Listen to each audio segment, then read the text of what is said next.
तो बंधुरा उधर नहीं, इधर देखो ना, हमको दिखाओ।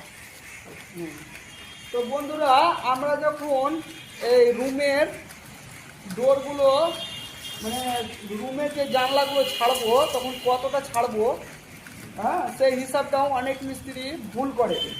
যেমন এখানে যদি আমরা 3.5 ফুটের একটা দরজা ছাড়ি তাহলে সব সময় পুরোপুরি ছাড়তে হবে না। যেমন 3.5 ফুট মানে 42 ইঞ্চি, তো এখানে আমরা 42 ইঞ্চি ছাড়বো না, তার থেকে 1 ইঞ্চি বেশি দেবো, 43 ইঞ্চি করে ছাড়বো।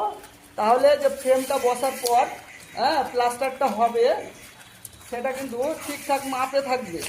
তো কথা হচ্ছে এটাই যে যখনই আমরা জানলা দরজা হ্যাঁ ছাড়বো তখনই সব সময় 1 ইঞ্চি বেশি করে নিয়ে ছাড়বো। তাহলে যে হয় ফ্রেমটা বসার পর ঠিকঠাক মেকআপে প্লাস্টারটা হয়, মানে মাপটা ঠিকঠাক থাকে, হ্যাঁ, কমে না। তো ভিডিওটা এখানে